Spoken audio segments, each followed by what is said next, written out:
Hello everyone. मेरा नाम doctor Shubham Umar है। मैं एक फिजियोथेरेपिस्ट हूँ और आज हम बात करने वाले हैं बैक केयर की। तो हमें सबसे पहले ध्यान देना चाहिए कि अगर हम बैक प्रॉब्लम किस वजह से आ रही है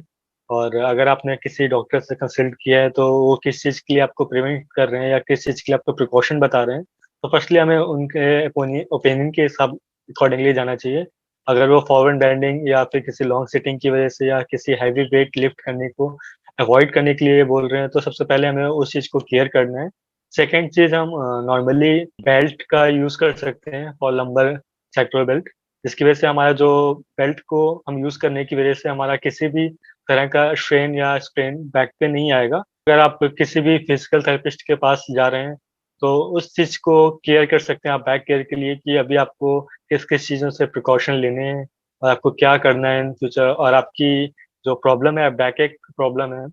वो किस कंडीशन पे और उस कंडीशन के हिसाब से आपको कितना रेस्ट करना है और किस हिसाब से आपको पोस्चर मेंटेनेंस करना है, किस अकॉर्डिंगली आपको लॉन्ग सिटिंग करनी है और आपको क्या-क्या चीज़ें अवॉइड करनी है। वो सब आपको एक प्रॉपर तरीके से आपको प्रॉपर रूटीन पे रखना पड़ेगा, जिसकी वजह से आपको इन फ्यूचर बैकएक का जो भी प्रॉब्लम है एक्यूट या क्रोनिक और जो भी लाइट है, अगर बहुत ही नॉर्मल बैक पेन है, मस्कुलर है, मैकेनिकल है, तो उस चीज़ को हम थ्रू एक्सरसाइज़ और थ्रू वॉकिंग के और थ्रू एक्सरसाइज़ के अकॉर्डिंगली और फिजिकल थेरेपी के हेल्प से उसको हम खत्म कर सकते हैं। इस एज पे वैसे तो बहुत ज़्यादा बैड पोस्चर चल रहा है जिस जनरेशन पे, क्योंकि ऑफ़िस वर्किंग जो रहता है और जो भी work from home home Covid की वजह से चला, तो उसमें आपको जो आपका पोस्चर मेंटेनेंस है, कंटिन्यू लैपटॉप पे वर्क, कंटिन्यू मीटिंग्स और जो भी रहता है, तो उसकी वजह से मैंने इस कोविड के बाद जो भी प्रॉब्लम देखी है, बैकएक की बहुत ज़्यादा प्रॉब्लम्स फेस की हैं। ये जो यंग एजेस हैं, तो उनमें बैकएक की प्रॉब्लम ज़्यादा रहती है, क्योंकि वो लॉन्ग सिटिंग की वजह से कंटिन्यू एक ही पोस्चर पे लॉन्ग टाइम बैठते हैं। 5 टू 6 अवर्स, 6 टू 8 अवर्स, तो कंटिन्यू एक ही पोज़ीशन में बैठते हैं। लास्टली वो मस्कुलर पोस्चर, बैड पोस्चर की वज़ह से आपको बैक एक पेन जाता है और कुछ लोग होते हैं जो कंटिन्यू सिटिंग की वज़ह से या किसी भी पोस्चर को लेके, कंफर्टेबल पोस्चर को लेके हाफ प्लैंक पे, बेड पे कंटिन्यू और सोफ़े पे लंबे समय तक बैठना या क ड्राइविंग करना कंटिन्यू, ये सब चीज़ें थोड़ी-सी प्रॉब्लम कर सकती हैं यंग एज को। तो बेटर ये चीज़ें हैं कि हम उस चीज़ को अवॉइड करें कि लॉन्ग ड्राइविंग में थोड़ा-सा ब्रेक लेके चलें और जो भी कंटिन्यू सिटिंग कर रहे हैं, उसको हम थोड़ा-सा अवॉइड करें, ब्रेक लें, वॉक करें और वाटर इनटेक सबसे फर्स्टली कि अगर आप वाटर इनटेक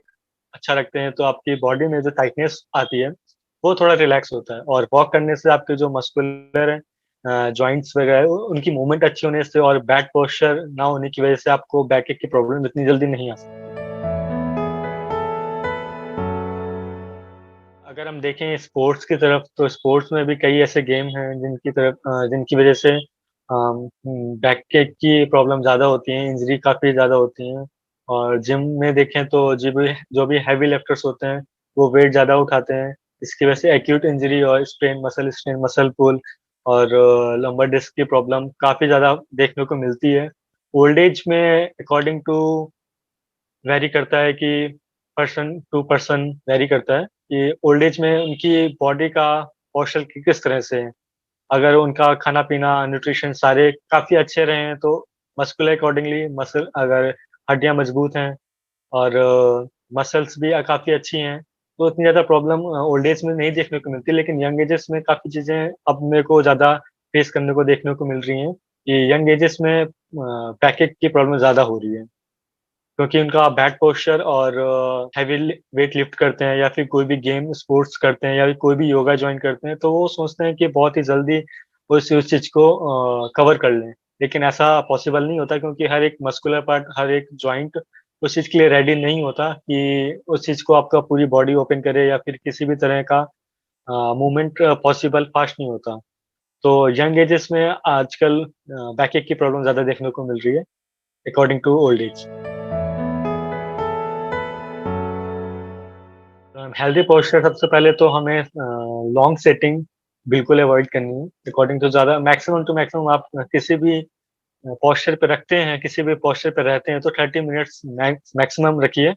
उसके बाद आप एक ब्रेक लीजिए या फिर किसी भी तरह का मूवमेंट करिए या थोड़ा-सा एक वॉक कर लीजिए जिसकी वज़ह से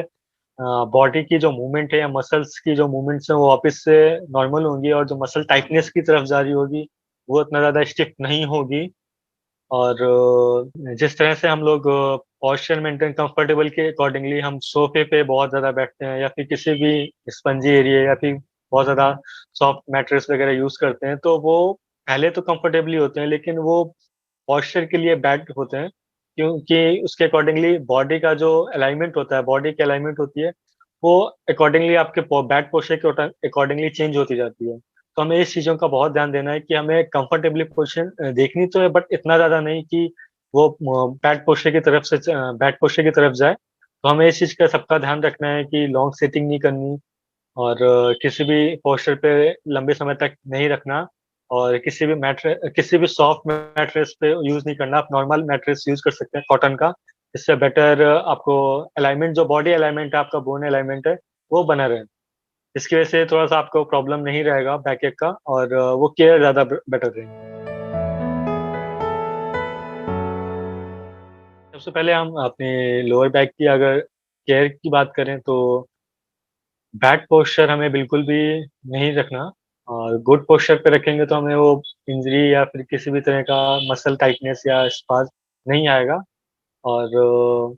डेली वॉक रूटीन पे रखना चाहिए, एक फिज़िकल एक्टिविटी रखनी चाहिए जिसकी वज़ह से हमारे बॉडी पार्ट्स जितने भी बॉडी जॉइंट्स हैं, मसल्स हैं, वो प्रॉपर तरीके से वर्किंग पे रहेंगे तो हमें इतना प्रॉब्लम नहीं होगी। अगर हम किसी भी वर्क को या किसी भी ऐसी मूवमेंट को ऐसा करते हैं जिसमें बैक इन्वॉल्व है या आगे झुकना, किसी भी तरह का या फिर किसी भी वेट को उठाना, तो इसमें हमें हमारी मसल्स कभी-कभी रेडी नहीं होती। तो मसल पुल हमारा और किसी भी जॉइंट को डिसफंक्शन होना बहुत ही कॉमन होता है इस चीज़ को लेकर। तो इस चीज़ को केयर करने के लिए हमें मसल को पहले स्ट्रेंथ रखना ज़रूरी है, उसको हेल्थी न्यूट्रिशन ज़रूरी है और बैक पोस्चर से गुड पोस्चर पे लेके जाना है कंटिन्यू और जो भी प्रिकॉशंस हैं हमें वो फॉलो करने हैं। जो भी डॉक्टर्स हमें सलाह देते हैं, उस चीज़ को हमें आगे देखना है और हमें एक डेली रूटीन पे, डेली वॉक पे और डेली फिज़िकल एक्टिविटी पे रहना ज़रूरी है। अगर वो पेन आपको बार-बार ही अनकम्फर्टेबल नहीं कर रहा है या किसी भी तरह से आपको इरिटेट नहीं कर रहा, तो आप धीरे-धीरे कोई एक्सरसाइज़ वगैरह या फिर कोई भी ऐसा मूवमेंट जिसकी वज़ह से आपको वो बैक पेन इंक्रीज़ हो रहा है लाइक किसी भी तरह का लॉन्ग ड्राइविंग या लॉन्ग सिटिंग या किसी भी तरह की एक्सरसाइज़ जो आपके पेन को इंक्रीज़ कर रही है। सबसे पहले हमें उस एक्सरसाइज़ या फिर उस वर्क को हमें बिल्कुल बंद करना पड़ेगा और अगर उस वर्किंग को करने से हमारा पेन 2 या 3 दिन में सबसाइड हो जाता है, तो हमें डॉक्टर के पास जाने की कोई ज़रूरत नहीं। नॉर्मल हम बेसिक गुड पोस्चर पे रख सकते हैं और नॉर्मल बैड पोस्चर अवॉइड करेंगे। अगर प्रॉब्लम ज़्यादा हो रही है, पेन रेडिएटिंग हो रहा है, किसी भी तरह का लिम्ब इन्वॉल्वमेंट हो रहा है, नर्व इन्वॉल्वमेंट हो रहा है, किसी भी तरह का बैकएक से लेके लेग पे पेन जा रहे हैं, तो हमें इस चीज़ के लिए डॉक्टर से या किसी भी फिज़िकल थेरेपिस्ट से कंसल्ट करना चाहिए, कि एक्चुअली किस वजह से हो रहा है और किस जॉइंट्स की वजह से पेन हो रहा है और ये लेग्स में पेन क्यों जा रहा है और नर्व कंप्रेशन भी मे बी कॉज़ हो सकता है इसका। तो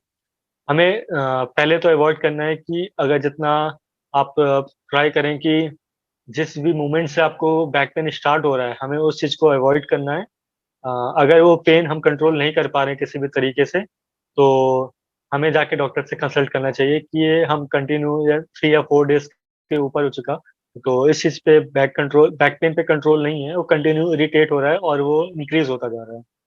तो तब हमें डॉक्टर से कंसल्ट करना चाहिए कि ये इस चीज़ के लिए हम क्या-क्या कर सकते हैं और किसी भी एक्सरसाइज़ वगैरह से अगर आपको बैक पेन हो रहा है, तो सब चीज़ें आपको अवॉइड करनी पड़ेगी। बैक पेन से हमें थोड़ा-सा रिलीफ़ करना है, तो अगर आप सबसे पहले अपने बैड पोस्चर को गुड पोस्चर में कन्वर्ट करिए कि किसी भी तरह का जो भी एक्सरसाइज़ या फिर कोई भी बैड पोस्चर जो आपको प्रॉब्लम कर रहा है, इरिटेट कर रहा है, जिसकी वज़ह से बैक पेन आ रहा है, तो वो चीज़ हमें अवॉइड करनी है। और सबसे पहले हम घर की बात करें तो घर में आप नॉर्मल डेली वॉक कर सकते हैं कंटिन्यू 1 टू 2 किलोमीटर्स बेसिकली। ना कि हमें रनिंग करनी है, ना ही हमें जॉगिंग करनी है, just normal daily walk, daily routine पे लेके आना है जिसकी वज़ह से जो आपका बैक बैक में जितनी मसल्स हैं वो प्रॉपर तरीके से वर्किंग पे रहेंगी और वो टाइटनेस नहीं होंगी। अगर आपकी कोई इंजरी है तो आप उस चीज़ को अवॉइड कर सकते हैं according to your physician, your doctor consultant. अगर आप नॉर्मल बैकएक से प्रॉब्लम है, अगर किसी भी तरह का पोस्चरल मेंटेनेंस है तो आप पोस्चर गुड रखिए और कुछ एक्सरसाइज घर पे स्टार्ट करिए, जो आपकी बैक की मसल्स हैं वो प्रॉपर तरीके से रिलीफ हो, रिलीज़ हो और टेंशन डेवलप ना हो। तो बैकएक और कुछ एक्सरसाइज और और नॉर्मल डेली वॉक हम घर पे कर सकते हैं, जिसकी वजह से ये नॉर्मल जो बैक पोस्चर की वजह से बैकएक होता है, वो हम उस चीज़ से राहत पा सकते हैं।